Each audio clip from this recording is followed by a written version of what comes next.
Salam sejahtera Bapak Ibu Saudara yang terkasih dalam Tuhan Yesus Kristus. Kita kembali bertemu dalam program Renungan Firman Tuhan GKJ Semarang Timur. Segala kemuliaan hanya bagi Tuhan.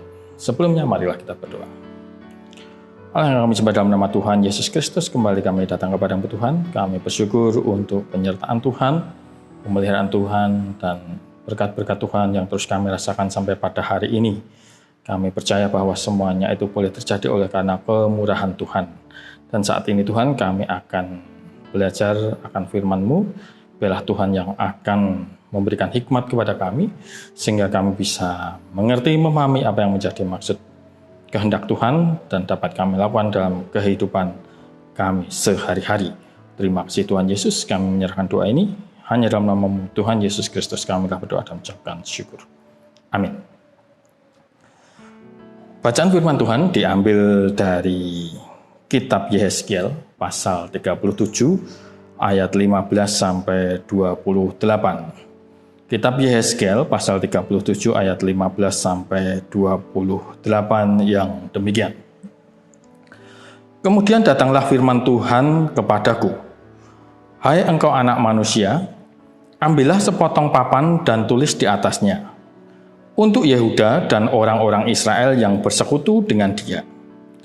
Kemudian ambillah papan yang lain dan tulis di atasnya untuk Yusuf, papan Efraim, dan seluruh kaum Israel yang bersekutu dengan dia. Gabungkanlah keduanya menjadi satu papan, sehingga keduanya menjadi satu dalam tanganmu. Maka kalau teman-teman sebangsamu bertanya kepadamu, tidakkah engkau bersedia memberitahukan kepada kami apa artinya ini? Katakanlah kepada mereka, beginilah firman Tuhan Allah. Aku mengambil papan Yusuf yang dalam tangan Efraim, beserta suku-suku Israel yang bersekutu dengan dia, dan menggabungkannya dengan papan Yehuda, dan aku akan menjadikan mereka satu papan, sehingga mereka menjadi satu dalam tanganku. Dan sedang engkau memegang papan-papan yang kau tulisi itu dalam tanganmu di hadapan mereka, katakanlah kepadanya, beginilah firman Tuhan Allah. Sungguh aku menjemput orang Israel dari tengah bangsa-bangsa, kemana mereka pergi. Aku akan mengumpulkan mereka dari segala penjuru dan akan membawa mereka ke tanah mereka. Aku akan menjadikan mereka satu bangsa di tanah mereka, di atas gunung-gunung Israel, dan satu raja memerintah mereka seluruhnya. Mereka tidak lagi menjadi dua bangsa dan tidak lagi terbagi menjadi dua kerajaan. Mereka tidak lagi menajiskan dirinya dengan berhala-berhalanya atau dewa-dewa mereka yang menjijikkan atau dengan semua pelanggaran mereka. Tetapi aku akan melepaskan mereka dari segala penyelewengan mereka, dengan mana mereka berbuat dosa, dan mentahirkan mereka, sehingga mereka akan menjadi umatku dan aku akan menjadi Allahnya. Maka hambaku Daud akan menjadi rajanya, dan mereka semuanya akan mempunyai satu gembala. Mereka akan hidup menurut peraturan-peraturanku dan melakukan ketetapan-ketetapanku dengan setia. Mereka akan tinggal di tanah yang kuberikan kepada hambaku Yakub, di mana nenek moyang mereka tinggal. Ya, mereka, anak-anak mereka, maupun cucu cicit mereka akan tinggal di sana untuk selama-lamanya.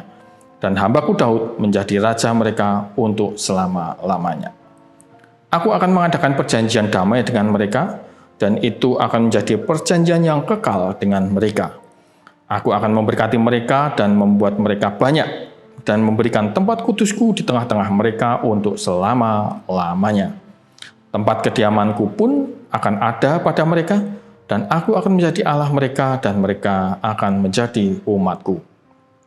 Maka bangsa-bangsa akan mengetahui bahwa aku, Tuhan, menguduskan Israel pada waktu tempat kudusku berada di tengah-tengah mereka untuk selama-lamanya. Demikianlah firman Tuhan. Saudara yang terkasih dalam Tuhan Yesus Kristus, setelah mengalami kejayaan di masa kepemimpinan Daud dan Salomo, kerajaan Israel terpecah menjadi dua bagian, yaitu Israel Utara yang disebut Israel dan Israel Selatan yang disebut Yehuda. Kerajaan Yehuda dengan rajanya Rehabeam, ini anak dari Salomo, berpusat di Yerusalem, terdiri dari dua suku, yaitu suku Yehuda dan suku Benyamin.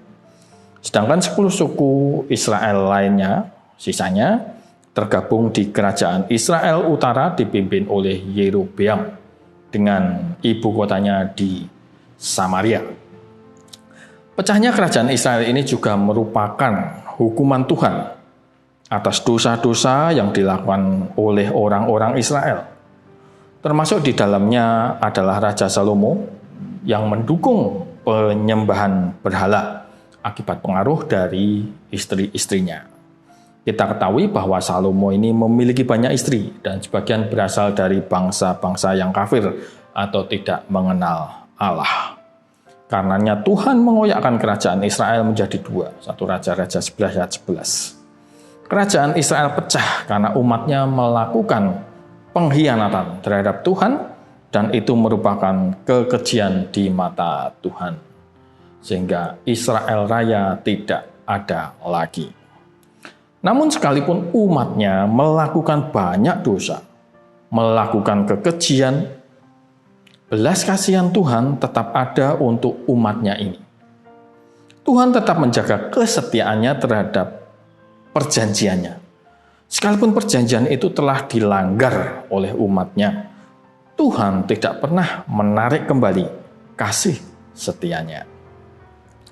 Melalui Nabi Yeskiel, kasih setia Tuhan ini dinyatakan Tuhan akan menyatukan kembali umatnya dalam kasih persaudaraan dan saling melayani satu sama lain. Tidak ada lagi perseteruan dan permusuhan yang terus-menerus seperti yang selama ini terjadi. Hal ini digambarkan dalam sebuah simbol ketika dua papan yang masing-masing bertuliskan Yehuda dan Efraim dipersatukan. Efraim ini nama anak dari Yusuf karena suku Yusuf tergabung di Israel Utara. Dengan demikian papan bertuliskan Efraim ini menggambarkan kerajaan Israel Utara. Yehuda menggambarkan kerajaan Israel Selatan. Dua papan yang bertuliskan Yehuda dan Efraim ini dijadikan satu. Artinya mereka akan kembali menjadi satu. Satu bangsa, satu di dalam tangan Allah, menjadi satu sekembalinya dari pembuangan, dan mereka semua akan menjadi rakyat dari satu raja. Di bawah satu pemerintahan dan tidak terbagi-bagi seperti sebelumnya. Di bawah satu raja ini, sejatinya bila kita melihat lebih jauh ini mengarah pada kerajaan Kristus. Tadi disebutkan di ayat 25, hambaku Daud menjadi raja mereka untuk selama-lamanya. Raja yang dimaksud ini tidak lain dan tidak bukan adalah Kristus. Kristuslah raja yang esa itu. Bahkan janji Allah terhadap bangsa Israel ini tidak hanya berlaku untuk mereka yang menjadi bangsa Israel secara biologis, secara keturunan atau garis darah. Ya, tetapi janji Allah ini berlaku pula untuk mereka yang disebut warga negara Israel karena iman percayanya kepada Kristus. Efesus 2 ayat 11-22. Ini artinya termasuk kita yang berkewarganegaraan Indonesia, bukan Israel. Tetapi karena iman kita kepada Kristus, kita terhisap untuk mendapat bagian dalam ketentuan-ketentuan yang dijanjikan Allah. Tuhan berjanji untuk menyatukan kita dalam kasih persaudaraan. Tuhan berjanji untuk menjagai kita dari perbuatan-perbuatan dosa yang menjijikkan. Tuhan juga berjanji untuk mentahirkan umatnya dari segala penyelewengan yang pernah diperbuat. Tuhan berjanji untuk kita menjadi umatnya dan dia menjadi rajanya. Tuhan akan memberikan tempat kudusnya kepada orang percaya. Apa itu tempat kudusnya? Tempat yang kudus pastilah hanya ada di surga. Itulah janji-janji Tuhan kepada orang percaya. Semua janji itu diikat dalam perjanjian kekal. Kekal artinya berlaku seterusnya dan selamanya, tidak bisa dibatalkan. Bila yang berjanji itu manusia, kita masih punya alasan untuk tidak percaya. karena manusia bisa mengingkari janjinya, karena manusia bisa tidak setia. Namun bila yang berjanji itu Tuhan, kita tidak punya lagi alasan untuk tidak percaya. Karena Tuhan tidak bisa mengingkari janjinya sendiri. Allah itu setia. Ketika kita menerima janji Tuhan, kiranya ini menenteramkan kita, menjadikan kita tenang, tidak lagi khawatir. Hidup kita dipenuhi oleh damai sejahtera karena kita menerima janji dari Allah yang setia. Allah yang setia. Kesetiaan ini menjadi ketetapan Allah yang tidak tergantung dari apapun. Tidak ada yang dapat mempengaruhi atau mengubah ketetapan Allah, termasuk perbuatan manusia. Tidak kesalahan-kesalahan kita, tidak pula kebaikan-kebaikan kita. Hidup kita dijagai oleh Tuhan. Hidup kita dijamin oleh Tuhan. Bahkan keselamatan kita pun dijamin penuh oleh Tuhan. Apalagi yang perlu kita takutkan. Marilah kita umat Tuhan menjalani hidup di dalam kasih setia, di dalam kasih setia Tuhan, hidup di dalam kasih persaudaraan satu sama lain, hidup dalam ketenangan batin yang penuh, karena kita berjalan di atas janji Tuhan yang setia. Dan tentunya hidup yang penuh dengan rasa syukur, karena kita sadari bahwa sejatinya kita tidak layak menerima itu semua. Namun sekalipun tidak layak, Tuhan berkenan memberikannya kepada kita. Kita yang tadinya tidak layak, dilayakkan Tuhan oleh karena pengorbanan Kristus. Semua karena kasih karunia Tuhan, semua karena anugerah Tuhan. Sola Gratia. Amin. Mari kita berdoa. Tuhan, kami bersyukur atas renungan yang boleh kami dengarkan pada saat ini Tuhan. Kami boleh diteguhkan, kami boleh dikuatkan, kami boleh dihibur oleh karena janji setia Tuhan. Allah yang telah memegang kami, yang telah memberikan kami keselamatan, yang tidak diberikan kepada semua orang, tetapi hanya kepada bangsa yang dipilihnya.